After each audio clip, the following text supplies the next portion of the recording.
Hello everyone. आज पढ़ेंगे moment of inertia. ठीक है, देखेंगे इसको रोटेशनल में यूज होता है जनरली। एक तो एक फिजिकल क्वांटिटी है, मतलब बॉडी का प्रॉपर्टी है। वेक्टर नहीं है, स्केलर है ये। वेक्टर्स को लेना, डायरेक्शन से कोई लेना देना नहीं रहता, खाली मैग्नीट्यूड इंपॉर्टेंट है इसमें। इसकी प्रॉपर्टी क्या है? जो रोटेशनल मोशन होता है कभी बॉडी का, उसको रेजिस्ट करता है। ठीक है, अगर ये बॉडी है, ये चाह रहा है कि कोई फोर्स लगा, ये बॉडी चाह रहा है कि घूमूं, लेकिन कुछ इसकी मटेरियल की प्रॉपर्टी होगा जो इसे घूमने ना दे, उसको रेजिस्ट करे, उसको बोलते हैं मोमेंट ऑफ इनर्शिया। सिंपल सा ये है। ठीक है, जैसे ऐसे देख लो, जैसे ये कुछ ब्लॉक है, अपने फोर्स लगाया, ये रोटेट करना चाहता है एंटी क्लॉकवाइज मान लो ये। ठीक है, लेकिन ये जो मोमेंट ऑफ इनर्शिया होगा उसको रोकेगा, क्या बोलते हैं, एंटी क्लॉकवाइज घूमने से रोक लगाएगा क्लॉकवाइज। कोई डायरेक्शन तो होता नहीं है, लेकिन जो प्रॉपर्टी होता है बॉडी का, वो इसको रोकता है ये घूम ना पाए, तो उसको बोलेंगे मोमेंट ऑफ इनर्शिया।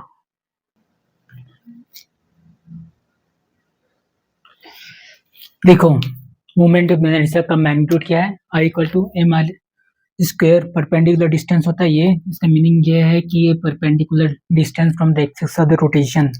ठीक है, देखेंगे अभी। पहले एक और चीज की, एंगुलर है, जब रोटेशन को रेजिस्ट करेगा, रोकेगा, रोकना चाहेगा, तो उसका मतलब है कि एंगुलर एक्सीलरेशन को उसको भी रोकना चाहेगा। ठीक है, साथ ही ये है। फिर I equal to M R square होता है। इसका डायमेंशन क्या है? एम होता है मास, के जी, ए मीटर है, एम स्क्वायर, और डायमेंशन एम एल स्क्वायर। ठीक है, ये तो मास ऑब्जेक्ट हो गया। ये perpendicular distance from the axis of rotation, मतलब सपोज करो कि ये बॉडी रोटेट कर रहा होगा, सपोज ये सिलेंडर रोटेट कर रहा है। ठीक है, ऐसे ऐसे घूम रहा है, ऐसे ऐसे घूम रहा है हॉरिजॉन्टल में, तो ये होगा, ये बीचों बीच आएगा एक्सिस, ये डिस्टेंस। ऐसे देखोगे तो परपेंडिकुलर है। ठीक है, तो ये परपेंडिकुलर डिस्टेंस हुआ।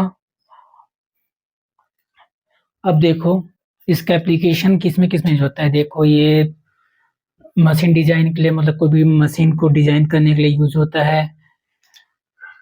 कई सारे मैकेनिकल मशीन, पूरा मैकेनिकल मशीन के लिए यूज होता है। ठीक है,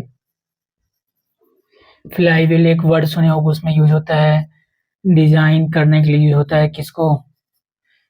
मशीन को। बोट में यूज होता है। ठीक, सी बोट, जो बड़े बड़े जहाज होते हैं उसमें यूज होता है, मशीनों में यूज होता है। ऐसे बहुत सारे पर्पज है। रोड में, रेलवे ट्रैक्स में यूज होता है, रेल में, रेलवे ट्रैक नहीं, रेल इंजन में यूज होता है उसके मशीन पार्ट बनाने के लिए। बोलने का मतलब ये, इसका कॉन्सेप्ट हर जगह यूज होता है मशीनिंग में, उसके डिजाइनिंग पर्पज के लिए। ये रहा एप्लीकेशन।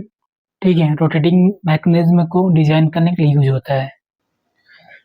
जैसे कि सेंटर और मास में दो सिस्टम था, एक continuous non continuous, same to same movement of inertia भी वैसे ही लगता है। ये पॉइंट मास के लिए यूज किया जाता है। ये जैसे बॉडी जो रहता है पूरे यूनिफॉर्म रहता है डेंसिटी से, जैसे हुआ स्फीयर हुआ, सर्कल हुआ, रिंग हो जाता है, सिलेंडर हुआ। ठीक है, ये स्फीयर हो गया। कोन, ये जो बॉडी है, जो स्क्वायर हुआ, रेक्टेंगल हुआ, जो ये सब सिस्टम एक रिजिड बॉडी है, तो उसके लिए कंटिन्यूस यूज होता है कि हर एक पॉइंट सेम सेम है, तो हर पॉइंट को हमें इंटीग्रेट करना है। पार्टिकल सिस्टम क्या होता है? पार्टिकल्स अलग अलग जगह रहते हैं, उसको तो एक जगह इकट्ठा करने के लिए हम सिस्टम सिस्टम मानते हैं, एज्यूम करते हैं।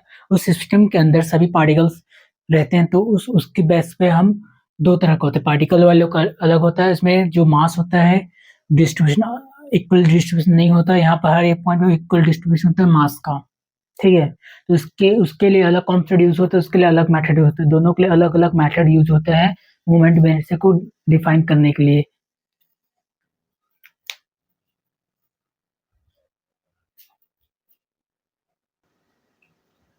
ये देखो, पार्टिकल सिस्टम के लिए, डिस्क्रीट पार्टिकल सिस्टम के लिए, इसमें कंटिन्यूअस सिस्टम नहीं है, नॉन कंटिन्यूअस है। ठीक है, हमने एक बॉडी लिया, ठीक, उसके एक पॉइंट से हमने डिफरेंस में देखा कि एक मतलब एक सिस्टम है, ठीक है, बहुत सारे पार्टिकल्स थे, उस एक हमने सर्कल सिस्टम माना, एक सर्कल मान के, ठीक है, उस सर्कल के अंदर एक उस सिस्टम के अंदर, ये सर्कल के अंदर बहुत सारे पार्टिकल्स हैं।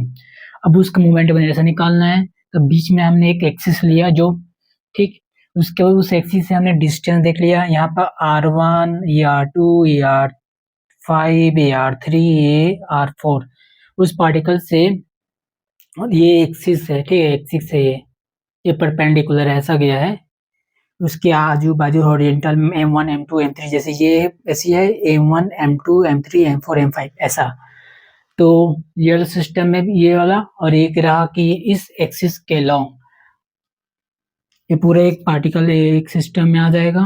तो हमें निकालना कैसे, कुछ नहीं करना है, बस परपेंडिकुलर डिस्टेंस लेना है उस एक्सिस के और मास से, और परपेंडिकुलर स्क्वायर करके मास से मल्टीप्लिकेशन करके अलग अलग मास का सबको समेशन करके बस टोटल समेशन करना है, वही मोमेंट ऑफ इनर्शिया है सिस्टम का, ठीक।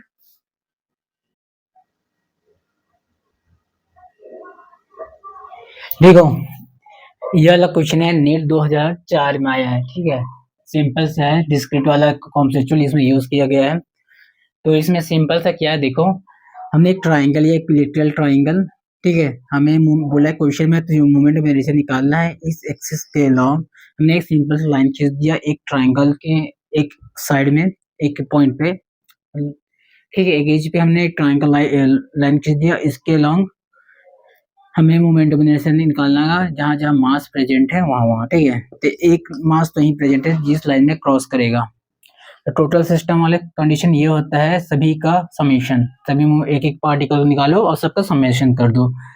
तो जो क्वेश्चन है मास समय एल बी समय, इक्विलेटरल ट्रायंगल मतलब 60 डिग्री होगा ये, ठीक है,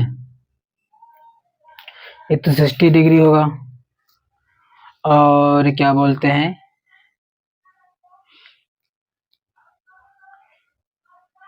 ठीक। तो देखो कैसा है, मास से परपेंडिकुलर डिस्टेंस लेना रहता है, जैसे बताया था मैं।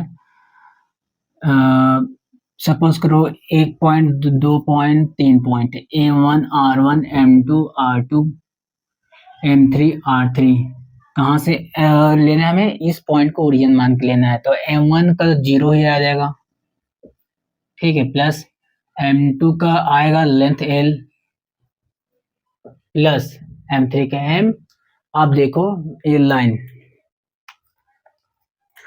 क्या बोलते हैं, परपेंडिकुलर, ये वाले एक्सिस ऐसे से करोगे ये परपेंडिकुलर होगा,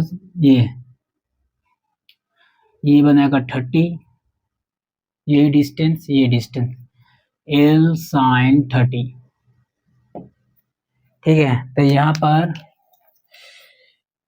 ये स्क्वायर स्क्वायर स्क्वायर, ये L sin 30 का स्क्वायर, ठीक है, M1, M2, M3 सब तो सेमी है, तो ये तो 0 plus ML square plus M sin 30 half होता है, तो ML/4, ठीक, ये हुआ, ये रहा, दोनों को समेशन करोगे तो ML/4, ये आंसर होगा। सिंपल का है, परपेंडिकुलर हमने डिस्टेंस लिया, एक का तो 0 हो जाएगा, डिस्टेंस नहीं, क्योंकि इसी पॉइंट से हम मेजर कर रहे हैं, इस एक्सिस के लॉन्ग लेना है, इसलिए एम का सिंपल डिस्टेंस है L, बस ये वाला L sin 30 जो ये है, शॉर्ट परपेंडिकुलर डिस्टेंस रहता है दोनों एक्सिस के बीच में।